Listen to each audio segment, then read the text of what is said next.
الحمد لله إن الحمد لله نحمده ونستعينه ونستغفره ونؤمن به ونتوكل عليه ونعوذ بالله من شرور أنفسنا ومن سيئات أعمالنا من يهده الله فلا مضل له ومن يضلل فلا هادي له ولن تجد له وليا مرشدا أما بعد فقد قال الله تبارك وتعالى في كلامه المجيد وفرقانه الحميد أعوذ بالله من الشيطان الرجيم بسم الله الرحمن الرحيم إن الله وملائكته يصلون على النبي يا أيها الذين آمنوا صلوا عليه وسلموا تسليما اللهم صل على سيدنا مولانا محمد وعلى آل سيدنا مولانا محمد اللهم صل على سيدنا مولانا محمد وعلى آل سيدنا مولانا মুহাম্মদ অত্যন্ত মুহাব্বতের সাথে আল্লাহর হাবিবের শানে অন্তর অন্তরস্থল থেকে দুরূদ ও সালাম পেশ করি আল্লাহুম্মা সাল্লি আলা সাইয়্যিদিনা মাওলানা মুহাম্মদ وعلى آل سيدنا مولانا محمد بلغ العلا بكماله كشف الدجى بجماله حسنت جميع خصاله صلوا عليه وآله أما بعد আজাদনগর বাজার জামে মসজিদের উদ্যোগে আজাদনগর সরকারি প্রাথমিক বিদ্যালয় ময়দানে 19তম 3 দিন ব্যাপী বার্ষিক সিরাতুন নবী বার্ষিক তাফসীরুল কোরআন মাহফিলের আজ প্রথম রজনীর দ্বিতীয় অধিবেশনে মহান রব্বুল ইজ্জতি ওয়াল জালাল আমাদেরকে চয়েস করে ইলেক্ট করে পছন্দ করে আজকের এই মাহফিলে বরকতপূর্ণ মাহফিলে আসার বসার সুযোগ করে দিয়েছেন তার রাসূলের শানে দুরূদ এবং সালাম পেশ করার সুযোগ করে দিয়েছেন মহান রবের প্রশংসা করার সুযোগ করে দিয়েছেন এইজন্য মহান রবের কালিমাতুশ শুকর আদায় করি আকাশচুম্বী আওয়াজ তুলে বলি আলহামদুলিল্লাহ আল্লাহ রাব্বুল আলামিন আমাদেরকে আজকের এই বরকতপূর্ণ মাহফিলে পছন্দ করে আসার সুযোগ করে দিয়েছেন আল্লাহ যদি না চাইতেন আমাদের কারো আসার তৌফিক হতো না অনেক মুসলমান এখন বিভিন্ন আড্ডায় বিভিন্ন আজে বাজে কর্মকাণ্ডে লিপ্ত আছে না নাই আছে আমরাও হয়তো এখানে না আসলে আজকের মাহফিলটা না হলে এখানে আসার সুযোগ হতো না আমরাও হয়তো কোনো কাজে অনাহুত অপ্রয়োজনীয় কাজে ব্যস্ত থাকতাম আল্লাহ রাব্বুল আলামিন এই যে মাহফিলটা আয়োজনের তৌফিক দিয়েছেন এবং আমাদেরকে পছন্দ করে প্রথম সারিতেই মাহফিলের ময়দানে রহমতের ময়দানে এসে বসার সুযোগ করে দিয়েছেন এইজন্য আবার তার কালিমাতুশ শুকর আদায় করছি আলহামদুলিল্লাহ কৃতজ্ঞতা জ্ঞাপন করছি আজকের এই মাহফিলের সম্মানিত সভাপতি মাহফিল কমিটির সেক্রেটারি সহ সদস্যবৃন্দের যাদের অক্লান্ত পরিশ্রমে, যাদের সময়, অর্থ, শ্রম কুরবানির মাধ্যমে এই মাহফিলটি আয়োজিত হয়েছে, আল্লাহ রাব্বুল আলামিন তাদেরকে উভয় জাহানে জাযায়ে খায়ের দান করুন, সকলে বলি আমিন। এই মাহফিলে যত আলোচনা ইতিপূর্বে 19টি মাহফিলে হয়েছে এবং ভবিষ্যতে হবে, কিয়ামত পর্যন্ত এই আলোচনার উপরে আমাদের সকলকে আল্লাহ আমল করার তৌফিক দান করুন, সকলে বলি আমিন। প্রিয় উপস্থিতি, প্রথমেই আজকে আমি আপনাদের দাওয়াতে, মাহফিল কমিটির দাওয়াতে এখানে আসছি। এখন আমি কি আপনাদের মেহমান নাকি মেজবান? মেহমান। তবে এই মঞ্চে বসার পরে আমি যেই কালামে পাক থেকে আলোচনা করব, কুরআন এবং হাদিস থেকে আলোচনা করব, এই হিসেবে আমি আসলে এখন আর মেহমান নই, আমি একজন কাদিমদার। এখানে মেহমান হলেন আপনারা, আর মেজবান হলেন স্বয়ং আল্লাহ রাব্বুল আলামিন। এখানের মেজবান কে? এই যে মাহফিলের ময়দান, এই ময়দানের অনুষ্ঠানের মেজবান কে? আল্লাহ তাআলা। আল্লাহ তাআলার কালাম শোনার ডাকে আপনারা এখানে আসছেন। আমি শুধুমাত্র একজন কাদিমদার।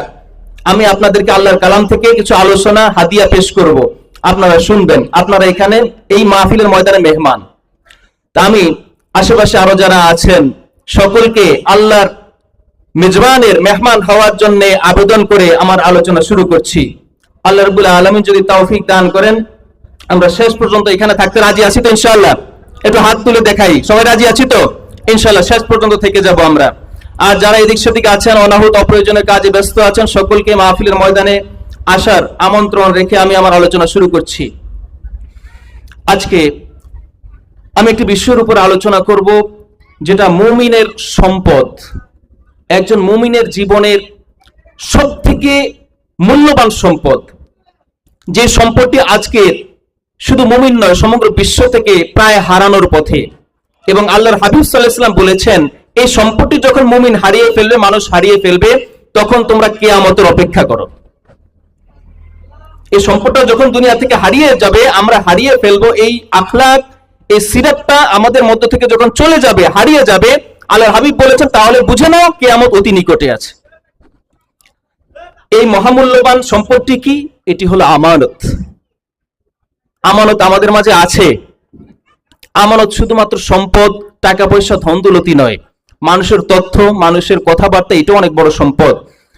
এটা যখন চলে যাবে, আল্লাহর হাবিব সাল্লাল্লাহু আলাইহি ওয়াসাল্লাম বলেছেন, তখন তোমরা ফান্তাজিরিস সাআহ, তোমরা কিয়ামতের অপেক্ষা করো। অর্থাৎ কিয়ামত আসার আগে যতদিন এই দুনিয়ার জমিনে আমানতদার মানুষ থাকবে, মানুষের মধ্যে আমানতদারিতা থাকবে, ততদিন পর্যন্ত কিয়ামত দুনিয়াতে ঘটবে না। অত্যন্ত গুরুত্বপূর্ণ একটি আমানত, অত্যন্ত গুরুত্বপূর্ণ একটি চরিত্র, যেটা প্রত্যেক মুসলমানের, প্রত্যেক মুমিনের থাকা আবশ্যক। পবিত্র কালামে হাকিমে আল্লাহ রাব্বুল আলামিন অসংখ্য আয়াতে এবং হাদিসে রাসূলে সাল্লাল্লাহু আলাইহি সাল্লাম অসংখ্য হাদিসে আমানত সম্পর্কে অত্যন্ত গুরুত্ব দিয়েছেন। আল্লাহ রাব্বুল আলামিন সূরা নিসার 58 নম্বর আয়াতে ইরশাদ করেছেন, আউযু বিল্লাহি মিনাশ শাইতানির রাজীম, বিসমিল্লাহির রহমানির রহিম, ইন্নাল্লাহা ইয়া'মুরুকুম আন তু'আদ্দুল আমানাতি ইলা আহলিহা ওয়া ইযা হাকামতুম বাইনান নাসি আন তাহকুমু বিল আদল। আল্লাহ রাব্বুল আলামিন স্বয়ং আদেশ করছেন, ইন্নাল্লাহা, নিশ্চয় আল্লাহ তাআলা, ইয়া'মুরুকুম, তোমাদেরকে আদেশ করছেন, আন তু'আদ্দুল আমানাতি ইলা আহলিহা, তোমাদের কাছে যে আমানত, যে সম্পদ, যে তথ্য মানুষ আমানত রেখেছে, তার আমানত তার কাছে পৌঁছায় দাও। ওয়া ইযা হাকামতুম বাইনান নাসি আন তাহকুমু বিল আদল, আর যখন তোমরা মানুষের মধ্যে বিচার ফয়সালা করবে, তখন ন্যায়সঙ্গতভাবে বিচার ফয়সালা করবে।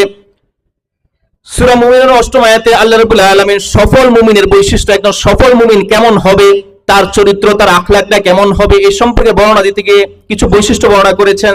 তার মধ্যে সূরা মুমিনের 8ম আয়াতে আল্লাহ তাআলা বলেছেন, ওয়াল্লাযীনা হুম লিআমানাতিহিম ওয়া আহদিহিম রাউন, আর ওই সমস্ত মুমিনরা সফল কাম, ওই সমস্ত মুমিনরা সাকসেস, যারা তাদের আমানত এবং অঙ্গীকার রক্ষায় অত্যন্ত যত্নবান হয়, এই মুমিনরাই সফল কাম।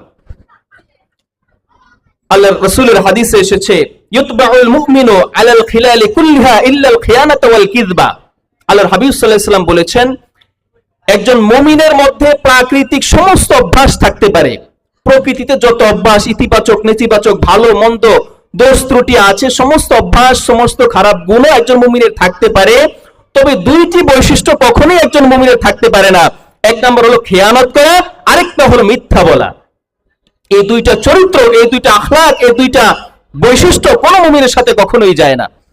তাইলে বোঝা গেল একজন মুমিনের মধ্যে যদি এই দুইটা বৈশিষ্ট্য পাওয়া যায়, তাহলে বোঝা গেল সে পরিপূর্ণ ঈমানদার হইতে পারে নাই। একজন মুমিনের মধ্যে কখনোই প্রতারণা, মিথ্যা আর খেয়ানতকারিতা এটা কখনোই একজন মুমিনের চরিত্রের সাথে যায় না। আমানত কি? আমানত শব্দের অর্থ হল ওয়াফা, পরিপূর্ণ করা। কোনো ওয়াদা করলে সেটাকে পরিপূর্ণ করা। কোনো কিছু আপনাকে কেউ আপনার কাছে রাখলো, এই জিনিসটাকে পরিপূর্ণ সহি সালামতে তার কাছে পৌঁছে দেয়া। আল আমনু, নিরাপত্তা দেওয়া। আল ওয়াদিআতু, সংরক্ষণ করা, শেল্টার দেওয়া, সেফ কিপিং করা, এটাকে নিরাপদ আশ্রয়ে রাখা। আমরা সাইক্লোন শেল্টার দেখছি না? দেখি নাই? সাইক্লোন শেল্টার দেখছি না আমরা? আমাদের এখানে ৭০ সনে বন্যায় অনেক মানুষ মারা গিয়েছিল তাদের কোনো আশ্রয়ের অভাবের কারণে।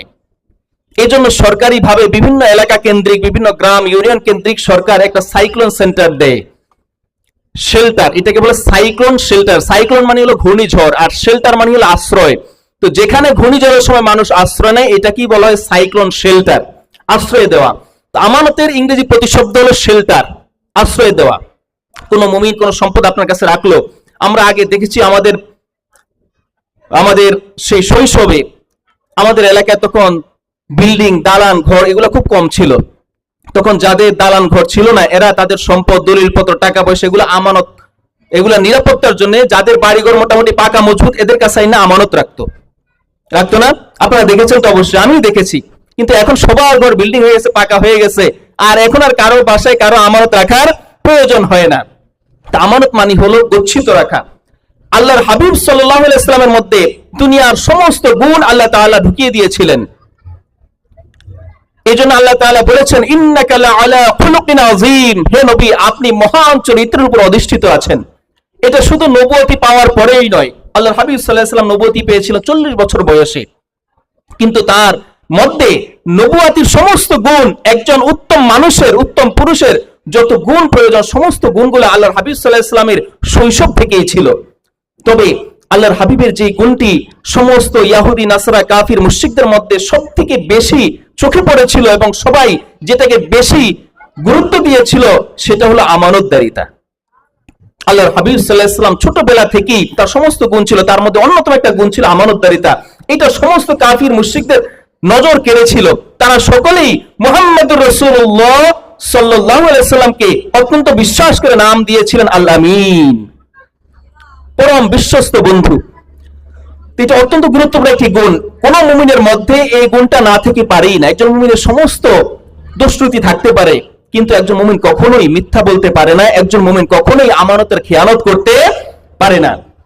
আমানতের কতগুলো স্তর আছে, বিভিন্ন স্তর। প্রথমেই আমানতের স্তর যেটা, সেটা হলো আল্লাহ রাব্বুল আলামিনের আমানত। আমানতের প্রথম স্তর কোনটা?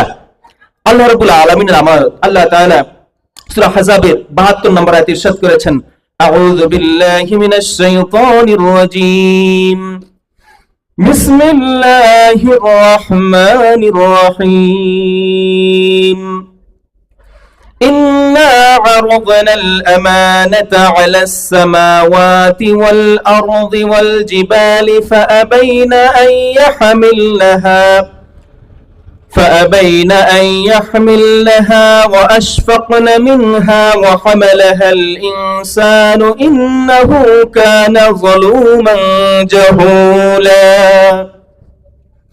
আল্লাহ তাআলা আয়াতে ইরশাদ করেছেন, নিশ্চয়ই আমি আমার আমানত পেশ করলাম সর্বপ্রথম আসমানের উপরে, এরপর আমি আমার আমানত পেশ করলাম জমিনের উপরে, এরপরে আমি আমার আমানত পেশ করলাম পাহাড় সমূহের উপরে।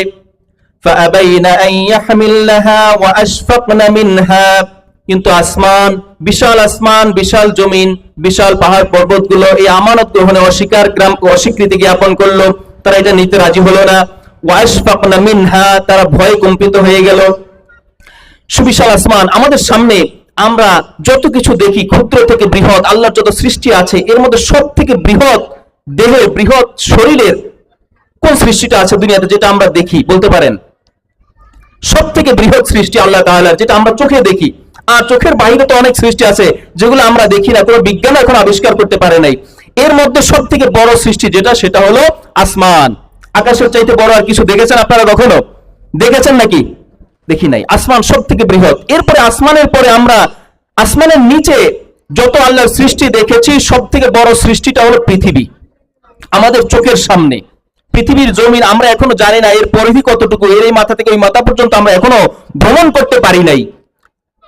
এই পৃথিবীর পরে আল্লাহর সৃষ্টির মধ্যে সব থেকে বৃহৎ এর অধিকারী যে জিনিসটি, যে বস্তুটি আমরা দেখি, সেটা হলো পাহাড়। আল্লাহ তাআলা তিনটা আমাদের চোখের সামনের সব থেকে বড় বড় তিনটা বস্তুর উদাহরণ দিয়ে বলেছেন, আমি এই তিনটা বৃহৎ দেহের অধিকারী, বৃহৎ শরীরের অধিকারী এই তিনটা জিনিসকে আমার আমানত গ্রহণের আদেশ করেছিলাম, আমানত গ্রহণের জন্য বলেছিলাম। কিন্তু তারা কি হলো? আশফাকনা মিনহা, তারা এটা গ্রহণে অস্বীকার করলো, তারা ভয় কম্পিত হলো। আসমানকে আল্লাহ তাআলা বললেন, তুমি আমার আমানতটা গ্রহণ করো। আসমান অস্বীকার করলো। এরপর আল্লাহ তাআলা আসমানের পরে সব থেকে বৃহৎ দেহের অধিকারী জমিনকে বলল, তুমি আমার আমানতটা গ্রহণ করো। পৃথিবী আল্লাহর আমানত গ্রহণ করতে অস্বীকার করলো, আল্লাহ আমি আমানত গ্রহণ করতে পারবো না। এরপর আল্লাহ তাআলা আমাদের চোখের সামনে দেখা সব থেকে বৃহৎ দেহের অধিকারী পাহাড় পর্বতগুলোকে বললেন, তোমরা আমার আমানতটা গ্রহণ করো। তারাও আল্লাহর আমানত গ্রহণ করতে অস্বীকার করলো। ওয়াশফাকনা মিনহা, তারা ভয় পেয়ে গেল, তারা ভয় কম্পিত হলো যে আল্লাহ এই আমানত আমাদের দ্বারা রক্ষা করা সম্ভব নয়। আল্লাহ তাআলা ঘোষণা করেছিলেন, তোমরা যদি আমানত রক্ষা করো, যদি আমানতের সংরক্ষণ করতে পারো, আমানতের খেয়ানত যদি না করো, তাহলে তোমাদের জন্য জান্নাতের সুসংবাদ আছে। তারা সকলেই এটাকে অস্বীকার করলো, কারণ আল্লাহ তাআলা বলেছেন, যদি আমানতের খেয়ানত হয়ে যায়, আমার এই আমানত যদি তোমরা রক্ষা করতে না পারো, তাহলে তোমাদের জন্য জাহান্নামের শাস্তি আছে। তারা জাহান্নামের শাস্তির ভয়ে এবং এই আমানত যথাযথভাবে রক্ষা করতে পারবে না, এই কারণে তারা আমানত নিতে অস্বীকার করলো। বললো, আল্লাহ এই আমানত রক্ষা করার অধিকার, এই রক্ষা করার শক্তি সামর্থ্য আমাদের নাই, সুতরাং এই আমানত আমাদেরকে দিয়েন না। এরপর আল্লাহ তাআলা আসমান, জমিন, পাহাড় পর্বতগুলো যখন অস্বীকার করলো, এরপর আল্লাহ তাআলা মানুষদেরকে বললেন, বলার সাথে সাথে হামালাহাল ইনসান, মানুষ সাথে সাথে সেটা গ্রহণ করে নিল। মানুষকে যখন বলা হলো, আসমান, জমিন, পাহাড় পর্বতগুলা আমার এই আমানত গ্রহণ করতে অস্বীকার করেছে, তোমাদেরকে আমি আমানত দিতে চাই।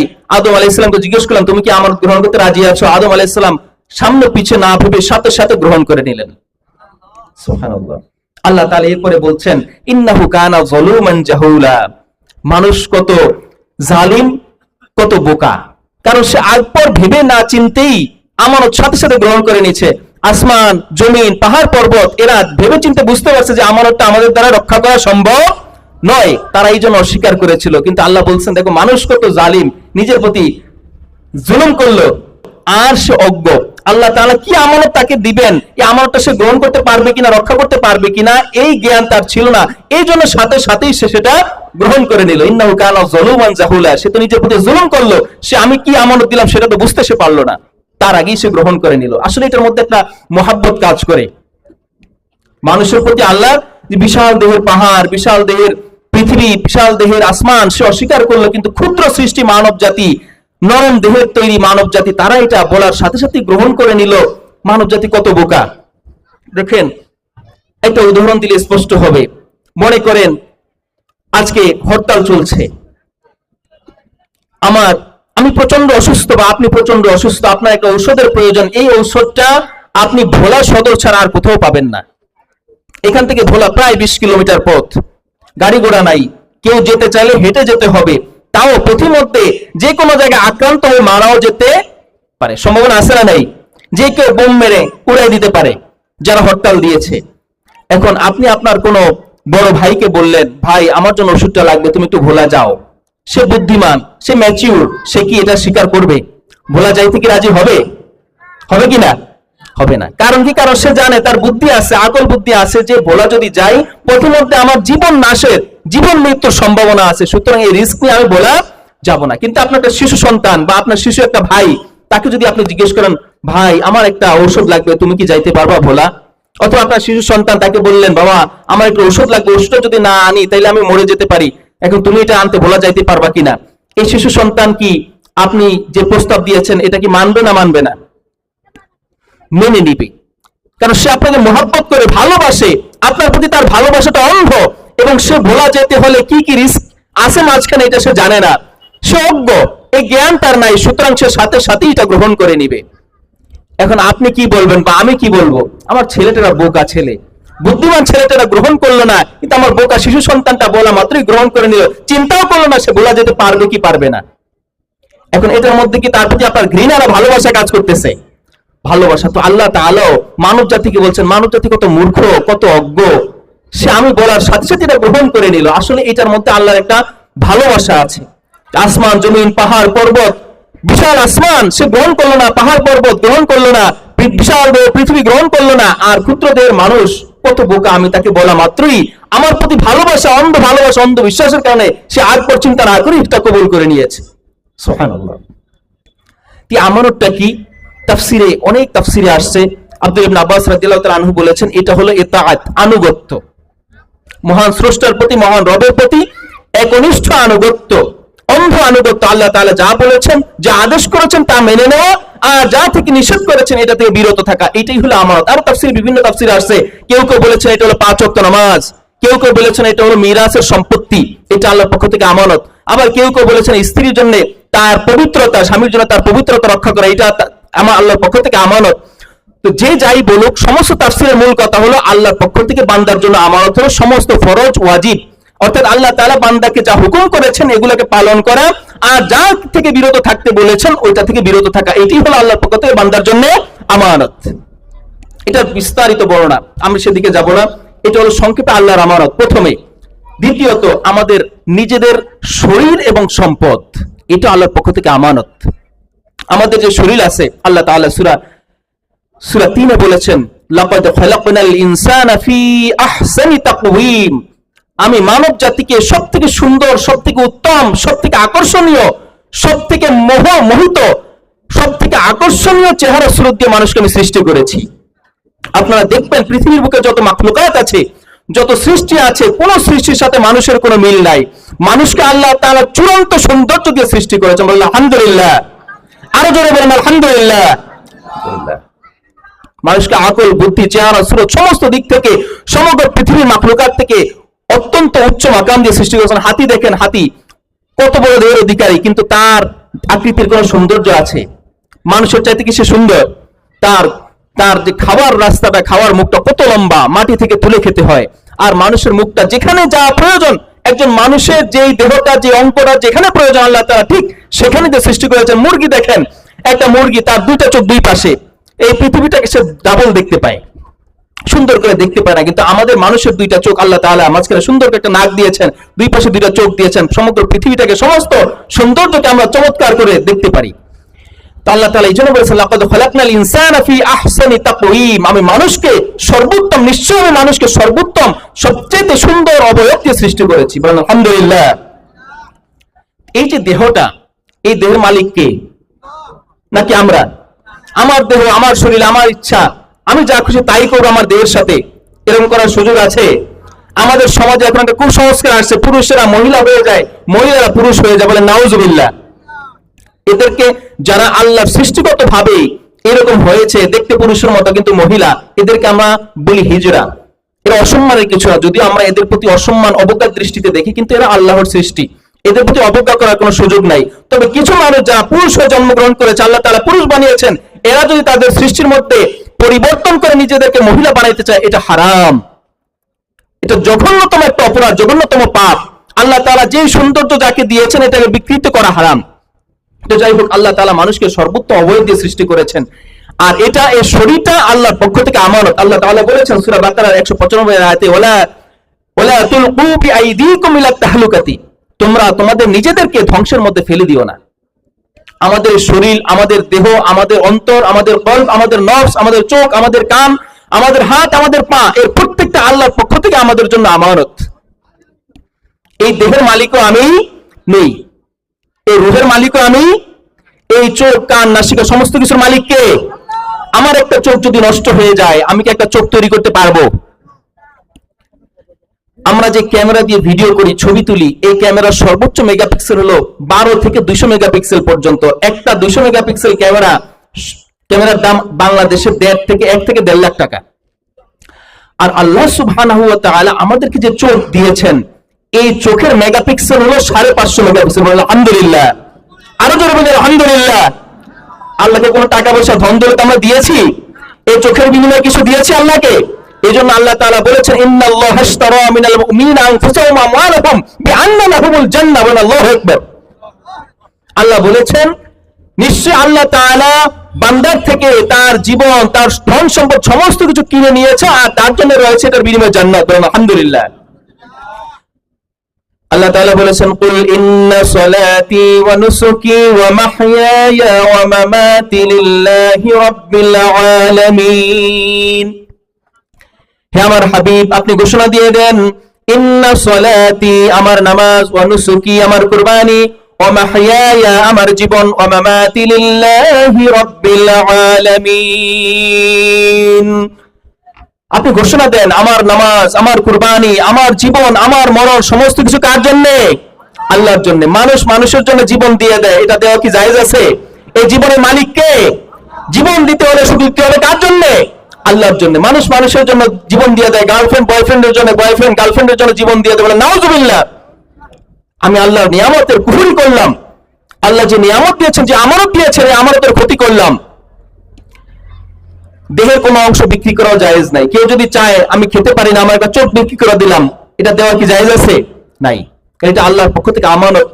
এই দেহের মালিকও আমি নই। একটা উদাহরণ দিলে আপনারা বুঝতে পারবেন দেহের মালিক যে আমি নই। সবাই তো বলে আমার দেহ, আমার মন, আমার শরীর, যা খুশি তাই করব। এই দেহের মালিক যে আমি নই, তার একটা প্রমাণ হলো সূরা ইয়াসিনের শেষের দিকে আল্লাহ তাআলা বলেছেন, বিসমিল্লাহির রহমানির রহিম, اليوم نختم على أفواههم وتكلمنا أيديهم وتشهد أرجلهم بما كانوا يكسبون। আল্লাহ তাআলা এই আয়াতে বলেছেন, আজকে হাশরের ময়দানে আল-ইয়াওমা নাখতিমু আলা আফওয়াহিহিম, আমি তাদের মুখগুলোকে বন্ধ করে দেব। আল-ইয়াওমা নাখতিমু আলা আফওয়াহিহিম ওয়া তুকাল্লিমুনা আইদিহিম ওয়া তাশহাদু আরজুলুহুম বিমা কানু ইয়াকসিবুন। আজ আমি মানুষের মুখগুলোকে বন্ধ করে দেব। আজ তার মুখ আমার সাথে কথা বলবে না। আজকে তার হাতগুলো আমার সাথে কথা বলবে, আজ তাদের পাগুলো আমার সাথে কথা বলবে। যেই পা দিয়ে হেঁটে গিয়ে সে কোথায় কি কাজ করেছে, এই হাত ব্যবহার করে সে কোথায় কি কাজ করেছে, শুধু তাই নয়, তার চোখ, কর্ণ, নাসিকা সমস্ত কিছুর মুখ আমি আজকে খুলে দেবো, জবান আজকে খুলে দেবো। তারা প্রত্যেকে তার বিরুদ্ধে সাক্ষী দিবে, কে কোথায় কি কাজ করেছে এই সম্পর্কে আমাকে জানিয়ে দিবে। এই চোখ, এই হাত, এই পা। আচ্ছা, আমার পরিবারে এক ভাই, সে যদি কোর্টে গিয়ে আমার বিরুদ্ধে সাক্ষী দেয়, মনে করেন আমি একটা অপরাধ করছি, এখন কোর্টে গিয়ে সে অপরাধ সত্য সাক্ষ্যটাই দিল, এই সত্য সাক্ষ্যটা আমার বিপক্ষে গিয়েছে, এখন আমি কি ভাইয়ের সাথে সম্পর্ক রাখবো নাকি? সমাজে একজন আমার প্রিয় বন্ধু, আমার বেস্ট ফ্রেন্ড, আমার অন্তরঙ্গ বন্ধু, সে কোর্টে গিয়ে আমার বিপক্ষে সাক্ষ্য দিল, আমি কি তার সাথে সম্পর্ক রাখবো? আমি কি তারে আমার পরিবারের লোক মনে করব? তাকে কি আমার আপনজন মনে করব? আজ থেকে তার সাথে আমার সম্পর্ক ছিন্ন হয়ে গেল, ঠিক না? আমরা কি সম্পর্ক রাখবো তার সাথে? বুঝে নেবো সে আমার ভাই নয়, সে আমার আত্মীয় নয়, সে আমার অন্তরঙ্গ বন্ধু নয়, সে আমার পর। কিয়ামতের দিন যে শরীর, যে হাত, যে পা, যে চোখ, যে কর্ণ, যে নাসিকাগুলা আমার বিপক্ষে সাক্ষ্য দিবে, এগুলোর মালিক কি আমি হতে পারি? এগুলো কি আমার আপনজন হতে পারে? পারে না। আজকে থেকে ধরে নিবেন, এতদিন যা বিশ্বাস করছেন না করছেন, আজকে থেকে এই বিশ্বাস নিয়ে বাঁচতে হবে, আমার হাত, আমার পা, আমার দেহ, আমার শরীর, এগুলোর মালিক আমি নই। এগুলোর মালিক কে? এই জন্যই এগুলো আল্লাহর সামনে আল্লাহর আদেশে সাক্ষ্য দিবে, সাক্ষ্যটা দিবে আমার বিরুদ্ধে। সুতরাং এই জিনিসগুলোর মালিক আমি নেই। এই শরীরটা, এই দেহটা আল্লাহর পক্ষ থেকে আমার জন্য কি বলেন তো? আমানত। আল্লাহর পক্ষ থেকে শরীরটা কি আমার জন্য? আমানত। এটা দেখভাল করতে হবে, এটা অসুস্থ হলে এটা সেবা শুশ্রূষা করতে হবে। যেই জিনিস খেলে আমার শরীর অসুস্থ হয়, যেই জিনিস খেলে আমার শরীর দুর্বল হয়ে যাবে, ক্ষতি হবে, এই জিনিস খাওয়া যাবে। মদ খেলে আমার ফুসফুসে, আমার স্টোমাকে পচন ধরবে, মদ খাওয়া যাবে। ধূমপান করলে আমার ফুসফুস নষ্ট হয়ে যাবে, ফুসফুসে ছিদ্র হয়ে যাবে, আমি মৃত্যুর দিকে চলে যাব, এই জন্য ধূমপান করা যাবে। এই জন্য আল্লাহ তাআলা এগুলোকে হারাম করেছেন, কারণ এগুলো আমাদের শরীরের জন্য ক্ষতি। আল্লাহ যে আমানত আমাদেরকে দিয়েছেন, যে শরীরটা আমাদেরকে দিয়েছেন এত নিয়ামতে ভরপুর, দুনিয়াকে উপভোগ করার জন্য, তার দাসত্ব করার জন্য, এই শরীরের ক্ষতি হয় এমন সমস্ত কিছু আল্লাহ তাআলা হারাম করেছেন। ওই আয়াতটি, ওয়ালা তুলকু বিআইদিকুম ইলা তাহলুকাতে, তোমরা তোমাদের শরীরটাকে, এই আমানতটাকে ধ্বংসের মধ্যে নিমজ্জিত করে দিও না। সুতরাং মনে রাখতে হবে আমাদের শরীরটা আমাদের জন্য আমানত। দ্বিতীয়ত, আমাদের যে সম্পদ আছে, আমি কামাই করলাম, আমার টাকা আমার পয়সা, আমি যেভাবে ইচ্ছা আয় করব, যেভাবে ইচ্ছা ব্যয় করব, এটার সুযোগ নেই। আল্লাহ তাআলা এই সুযোগ বান্দাদেরকে দেন নাই। কোন পথে আয় করলাম আর কোন পথে ব্যয় করলাম, লা তাসুলা কদামা ইবনে আদম মিন ইনদি রাব্বিহি ইয়াওমাল কিয়ামাহ, কিয়ামতের দিন 5টা প্রশ্নের উত্তর না দেওয়া পর্যন্ত আদম সন্তানের পা আল্লাহর সামনে থেকে এক চুলও নড়তে পারবে না। 5টা প্রশ্ন আপনাকে করা হবে, এই 5টা প্রশ্নের যথাযথ উত্তর না দেওয়া পর্যন্ত আল্লাহর সামনে থেকে এক চুলও আপনি পা নাড়াইতে পারবেন না। তার মধ্যে অন্যতম একটা প্রশ্ন হলো কোন পথে তুমি সম্পদ আয় করেছো, আর 2 নম্বর প্রশ্ন হলো কোন পথে তুমি সম্পদ ব্যয় করেছো। এই সম্পদ আমি কামাই করলাম, ঠিক আছে, হালাল পথে, কিন্তু ব্যয় করেছি কোন পথে, এটাও আল্লাহ তাআলা হিসাব নেবেন। এই সম্পদটাও আল্লাহর পক্ষ থেকে একটা আমানত, এই আমানতের খেয়ানত করা যাবে না। আর আমানত একেবারে হাত খুলে দেওয়া যাবে না, আবার কৃপণতাও করা যাবে না। সূরা ইসরা 29 নম্বর আয়াতে আল্লাহ বলেছে, তুমি তোমার হাতগুলোকে একেবারে ঘাড়ের সাথে লটকাই দিও না, আবার হাতগুলোকে একেবারেই খুলে দিও না। অর্থাৎ তুমি একেবারে কৃপণ হয়ে না, আবার একেবারেই হাত খোলা হয়ে সব খরচ করে দিও। হাত খুলে খরচ করলে ফকির হয়ে যাবে, আর হাত বন্ধ করে রাখলে তুমি অপমানিত, লাঞ্ছিত হবে মানুষের সামনে যে কৃপণ। একটা লোকটা একটা কৃপণ, আমাদের গ্রামের ভাষা বলে খাইস্টা, কোথাও খরচ করতে চায় না, মাহফিলে দান করতে চায় না, মসজিদে দান করতে চায় না, আত্মীয় স্বজনকে দান করতে চায় না, আল্লাহর পথে ব্যয় করতে চায় না, খালি হাতটাকে মুষ্টিবদ্ধ করে রাখে। সুতরাং ব্যয় করতে হবে, খায়রুল উমুরি আওসাতুহা, সমস্ত কিছুর মধ্যম পন্থা অবলম্বন করতে হবে। বেশি ব্যয় করা যাবে না, আবার একেবারে হাত বন্ধ করে রাখা যাবে না। হযরত মুহাম্মদ রাসূলুল্লাহ সাল্লাল্লাহু আলাইহি ওয়াসাল্লামের কাছে এক লোক আসলো, এসে বলল, ইয়া রাসূলুল্লাহ, আমাকে একটু সহযোগিতা করেন, আমি প্রচন্ড অসহায় পড়েছি, আমার কিছু সম্পদের দরকার, কিছু টাকা পয়সার আর্থিক সহযোগিতার দরকার। আল্লাহর হাবিব সাল্লাল্লাহু আলাইহি সাল্লাম তিনি এত দয়ালু ছিলেন, তার কাছে যদি এক বেলার খাবারও থাকতো, তিনি সেটাও যদি কোনো ফকির আসতো তাকে দান করে দিতেন। আমার কাছে এক বেলার খাবার আছে, আমার কাছে আর কোনো টাকা পয়সা নাই, আগামী বেলা কি খাবো এই অবস্থা আমার নাই, এক বেলার খাবার যদি আল্লাহর হাবিব সাল্লাল্লাহু আলাইহি সাল্লামের কাছে থাকতো, তিনি সেটাও দান করে দিতেন। আল্লাহর হাবিব সাল্লাল্লাহু আলাইহি সাল্লাম বললেন, দেখো আমার কাছে এখন দেওয়ার মতো কিছু নাই, তবে আমার এক উম্মত আছে, আমার এক সাহাবী আছে, তুমি তার কাছে যাও, সে তোমাকে দান করবে অবশ্যই। গিয়ে শুধু আমার নামটা বলবা যে আমাকে সাইয়্যিদুনা মুহাম্মদুর রাসূলুল্লাহ সাল্লাল্লাহু আলাইহি সাল্লাম পাঠিয়েছেন আপনার কাছে। তিনি হলেন হযরত উসমান ইবনে আফফান রাদিয়াল্লাহু তাআলা আনহু। তিনি ছিলেন উসমান গনি, সাহাবীদের মধ্যে প্রচন্ড ধনী যারা ছিলেন তাদের মধ্যে একজন ছিলেন হযরত উসমান রাদিয়াল্লাহু তাআলা আনহু। তো লোকটা তার কাছে গেল, যাওয়ার পরে দেখলো হযরত উসমান রাদিয়াল্লাহু তাআলা আনহু রাতের অন্ধকারে তার বাসায় যে লাইট জ্বলছে, যে বাতিটা জ্বলছে, তিনি তার গোলামকে এটা নিয়ে রাগ করছেন, তুমি এই লাইট, কফির লাইটটাকে এত বাড়িয়ে দিয়েছো না, এতে তো তেল বেশি খরচ হয়ে যাচ্ছে, তুমি এটাকে কমিয়ে দাও। এখন ওই লোকটা চিন্তা করতেছে, যে চাইতে গেল, সহযোগিতা চাইতে গেল, সে চিন্তা করলো এই লোক এত টাকার মালিক হয়ে, ধন সম্পদের মালিক হয়েও সে সামান্য একটা কফি নিয়ে, তেলের হিসাব নিয়ে তার গোলামকে রাগ করছে। আরে আমি তো গরিব মিসকিন, আমিও তো তেলের হিসাব করি না, সারা রাত্র আমার ঘরে কফি জ্বলে, দাউ দাউ করে জ্বলে, আমি তো তেলের হিসাব করি না। এমন একটা কৃপণ লোকের কাছে নবী সাল্লাল্লাহু আলাইহি ওয়াসাল্লাম আমাকে পাঠাইলো, এই লোকের কাছে কি চাইবো, এই লোক আমাকে কি বা দিবে। এই অবস্থা দেখে সে আর ওসমানের কাছে গেল না, সে ফেরত চলে গেল বাসায়। পরের দিন আবার আল্লাহর হাবিবের দরবারে গেছে, গিয়ে বলতেছে, ইয়া রাসূলুল্লাহ, আমার সহযোগিতা দরকার, আমাকে একটু সহযোগিতা করেন। আল্লাহর হাবিব সাল্লাল্লাহু আলাইহি ওয়াসাল্লাম বললেন, তোমাকে না কালকে পাঠাইলাম ওসমানের কাছে, তুমি কি যাওনি তার কাছে? সে বলল, গেছি ইয়া রাসূলুল্লাহ, কিন্তু গিয়ে ওসমানকে দেখলাম সে সামান্য একটা কফি নিয়ে, কফিতে তেল খরচ হবে এইটা নিয়ে সে ঝগড়া ফাসাদ করতেছে, তার গোলামকে রাগসান করতেছে। চিন্তা করলাম, এই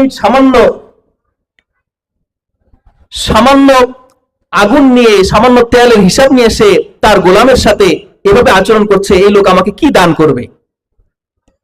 এই জন্য আমি ফেরত আসছি। আল্লাহ হাবিব সাল্লাল্লাহু আলাইহি ওয়াসাল্লাম বলেন, আবার যাও, তুমি কি আমার কথা বললে? পরের দিন গেল, যাওয়ার পরে সে দেখলো যে ওসমান রাদিয়াল্লাহু তাআলা আনহু গম রোদে দিয়েছেন, এই গমের থেকে পিঁপড়া টেনে টেনে গম নিয়ে যাচ্ছে। আর ওসমান রাদিয়াল্লাহু তাআলা ওই পিঁপড়াগুলোর পিছনে দৌড়াইতে দৌড়াইতে গিয়া তাদের মুখের থেকে গম টেনে টেনে নিয়ে আসছেন, এসে আবার ওই যেখানে রোদে দিচ্ছেন সেখানে রাখতেছেন, আর অল্প কিছু গম পিঁপড়ার বাসার কাছে ছড়িয়ে ছিটিয়ে দিচ্ছেন। ওই লোক চিন্তা করলো, আল্লাহু আকবার, এর মতো কৃপণ লোক আমাকে কি দান করবে? যে পিঁপড়ার মুখে থেকে গম টেনে নিয়ে আসতেছে, এই লোক আমাকে কি দান করতে পারে? এই 2-4টা গমের হিসাব তো আমিও করি না, পুরো গরিব মিসকিনও করে না, এই লোক এই হিসাব করতেছে, এই লোকের কাছে আমি কি চাইবো? তিনি আবার ফেরত গেলেন। পরের দিন আবার আল্লাহ রাসূলের দরবারে নিয়ে বললেন, ইয়া রাসূলুল্লাহ, আমাকে একটু সহযোগিতা করেন। আল্লাহ হাবিব বললেন, তোমাকে তো উসমানের কাছে পাঠিয়েছিলাম, তুমি কি কিছু বলো নাই তাকে? ওই লোক বলতেছে, ইয়া রাসূলুল্লাহ, আমি গেছিলাম, গিয়ে এই অবস্থা দেখছি, চিন্তা করলাম এই গরিব, এই ধনী লোক যতই ধনী হোক, সে এই এত কৃপণ লোক, এই লোক আমাকে কি দান করবে, এই জন্য আমি ফেরত আসছি। আল্লাহ হাবিব বলেন, তুমি যাও, গিয়ে তার কাছে শুধু আমার কথা বলো, আমার কথাটা উচ্চারণ করে যে মুহাম্মদ সাল্লাল্লাহু আলাইহি ওয়াসাল্লাম আমাকে আপনার কাছে পাঠিয়েছেন। ওই লোক গেল, আবার তৃতীয় দিন গেল, আজকে গিয়ে দেখে আরেক পরিস্থিতি, গিয়ে দেখতেছে হযরত উসমান রাদিয়াল্লাহু তাআলা আনহু তুলার মধ্যে দিয়েছেন, এই তুলার থেকে যে তুলাগুলো বাতাসে উড়ে যাচ্ছে, তিনি টেনে টেনে ওগুলোকে আবার ধরে নিয়ে এসে ওই জালের নিচে আবার বিছিয়ে দিচ্ছেন। এই লোক মহা দুশ্চিন্তায় পড়ে গেল, হায় হায়, এই তুলা নিয়ে যে এত হিসাব করে, সামান্য কিছু তুলা বাতাসে উড়ে যাচ্ছে, এগুলো নিয়ে যে এত চিন্তা করতেছে, এই কৃপণ লোক আমাকে কি দিবেন? তারপরও সে আজকে চক্ষু লজ্জা ভেঙ্গে গেল তার কাছে যে আল্লাহর হাবিব 3 দিন আমাকে পাঠিয়েছেন, যাই একটু গিয়ে আল্লাহর হাবিবের হক আদায় করে আসি। সে গেল, গিয়ে উসমান রাদিয়াল্লাহু তাআলা আনহুর কাছে বলল যে আমাকে সাইয়্যিদুনা মুহাম্মদুর রাসূলুল্লাহ সাল্লাল্লাহু আলাইহি ওয়াসাল্লাম পাঠিয়েছেন আপনার কাছ থেকে একটু সহযোগিতা নেওয়ার জন্য। উসমানের বাণিজ্য কাফেলা তখন সিরিয়াতে। তিনি বললেন, দেখো আমার কাছে তো এখন দেওয়ার মতো সম্পদ নাই, আমার কাফেলা সিরিয়া গেছে, আসলেই তুমি পেয়ে যাবা। এর মধ্যেই কথা বলতেছেন, এর মধ্যে দেখা গেল দূর থেকে একটা কাফেলা আসছে। হযরত উসমান রাদিয়াল্লাহু তাআলা যখন নিশ্চিত হলেন যে এই কাফেলাটা তারই কাফেলা, ব্যবসা বাণিজ্য করে ধন সম্পদ নিয়ে আসতেছে, তখন তিনি ওই লোকটাকে চিরকুট লিখে দিলেন, দিয়ে বললেন, যাও কাফেলাকে গিয়ে বলো তোমার যেই উট, যেই সম্পদ পছন্দ হয় ওইটাই তুমি এখান থেকে নিয়ে যাও। সুবহানাল্লাহ। ওই লোক চিরকুট নিয়ে ওই কাফেলার কাছে গেল, যাওয়ার পরে তারা বলল, নেন আপনার যে উটটা পছন্দ সেটা নিয়ে যান। তিনি সবার সামনে যে উটটা ছিল, ওটা পিঠেই সব থেকে বেশি বোঝাই করা সম্পদ ছিল, তিনি সেটাই পছন্দ করলেন। তিনি ওইটা নিয়ে যখন রওনা করলেন, তো উটের একটা আখলাক হলো, উট সামনের উটটা, কাফেলার উট যেদিকে যায়, পেছনের উটগুলো ওই দিকেই যায়। এবার উনি যখন সামনের উট নিয়ে রওনা করলেন, সাথে সাথে পেছনের যত উটগুলো ছিল সব উটগুলো এটা পিছনে পিছনে রওনা করছে। অবস্থাটা কি? এখন ওই কাফেলার লোকেরা ওকে থামাই দিল, বলো থাম, তুমি থামো, আগে ওসমানের কাছে যাই, যাওয়ার পরে তিনি যেটা দেন তুমি সেটা নিয়ে যাও। ওই লোক আবার ফেরত গেল ওসমানের কাছে, গিয়ে বললো যে আমাকে এই কথা বলো। উসমান রাদিয়াল্লাহু তাআলা আবার তাকে চিরকুট লিখে পাঠিয়ে দিলেন যে তুমি যাও, তাদেরকে বলো যে এই যে উট আমার পছন্দ হচ্ছে এটা আমাকে দিয়ে দিতে বলেছেন, এবং এটার পিছনে যে কয়টা উট যায় সেই কয়টা উটও ওসমান রাদিয়াল্লাহু তাআলা আমাকে দিয়ে দিতে বলেছেন। সুবহানাল্লাহ। তিনি গেলেন, যাওয়ার পরে উটটা নিয়ে যখন রওনা করলেন, সমস্ত উটগুলো তার পেছনে পেছনে চলে গেল, আর ওসমান রাদিয়াল্লাহু তাআলা সমস্ত উটগুলো তাকে দান করে দিলেন। সুবহানাল্লাহ। ওই লোকটা বিস্ময় হতবাক হয়ে গেছে, হায় হায়, যাকে দেখলাম পিঁপড়ার মুখ থেকে দম নিয়ে আসছে, যাকে দেখলাম উড়ে যাওয়ার তুলা নিয়ে আসছে, যেই লোকটাকে দেখলাম সামান্য কপি নিয়ে ঝগড়া করছে গোলামের সাথে, এই কৃপণ লোকটা এত সম্পদ, লক্ষ লক্ষ টাকার সম্পদ, তার সমগ্র বাণিজ্য কাফেলাটা আমাকে দিয়ে দিল, কারণটা কি? সে খুব বিস্মিত হলো। সে আবার উসমানের কাছে গেল, গিয়ে জিজ্ঞেস করলো, ব্যাপার কি উসমান, আপনি এরকম এরকম আপনাকে দেখেছি, আপনি এই কাজগুলো কেন করলেন? আপনি এত বড় দানশীল, আমার এই ধারণাটা আগে ছিল না, কিন্তু আমার ধারণার সাথে তো আপনার এই কাজে কোনো মিল পাচ্ছি না, ঘটনা কি?